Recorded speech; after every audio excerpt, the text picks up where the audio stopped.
बिस्मिल्लाहिर्रहमानिर्रहीम। अस्सलाम वालेकुम नाज़रीन, मैं हूं जावेद चौधरी। हज़रात, किसी साहब के घर में सेब का एक दरख्त था।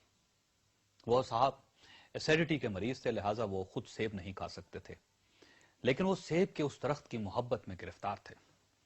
चुनांचे वो किसी दूसरे को भी दरख्त को हाथ नहीं लगाने देते थे। उन्होंने एक माली रखा हुआ था। वो साहब जब घर से बाहर जाते थे तो माली उस दरख्त की हिफाजत करता था। ये माली जरा सा बददियानत शख्स था। चुनांचे जो ही वो साहब घर से बाहर कदम रखते थे तो माली अपने एक दोस्त को बुलवा लेता था और वो दोनों मिलकर सेबों को एंजॉय करते थे।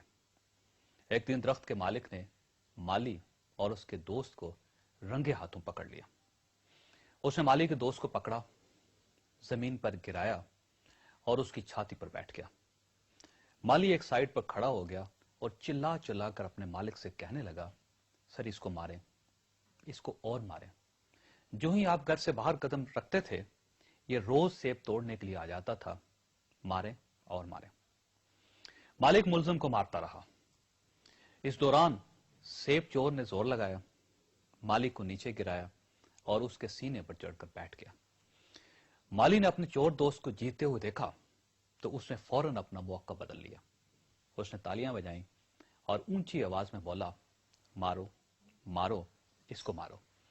बेवकूफ शख्स ना खुद सेब खाता है और ना किसी दूसरे को खाने देता है, ये है ही इसी काबिल। खासदार ये माली बुनियादी तौर पर इंसानों की एक खास नफ्सियात को जाहिर करता है।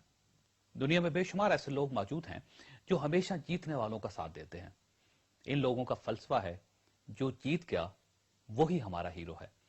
इस किस्म के कैरेक्टर्स हमें आम जिंदगी में तो कसरत से दिखाई देते हैं, लेकिन हमारी सियासत भी ऐसे किरदारों से भरी पड़ी है। ये लोग अपने बॉस, अपने लीडर और अपनी पार्टी के सरबराह के इशारे पर न सिर्फ अपना मौका बदल लेते हैं बल्कि हलफ तक से मुनारफ हो जाते हैं।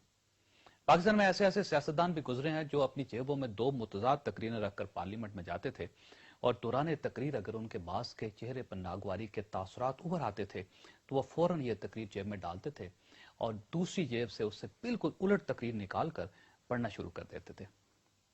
नाज़रीन, मैंने अक्सर देखा है कि जब किसी पार्टी का सरबराह मुस्कुराता है तो पार्टी के तमाम ओहदेदार मुंह फाड़ कर हंसना शुरू कर देते हैं, और जब बास अफसुर्दा हो जाता है तो सब वज़रा की आंखों में आंसू आ जाते हैं।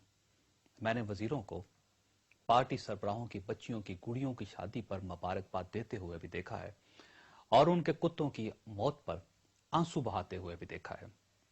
इसकी क्या वजह है नाज़रीन? इसकी वजह बहुत सादा और सीधी है।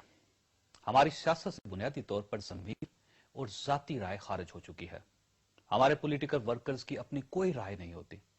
ये लोग जो जो तरक्की करते चले जाते हैं ये अपनी राय और अपने ज़मीर से दस्तबरदार होते चले जाते हैं और ये जिंदगी को अपने बॉसेस की ऐनक से देखने लगते हैं।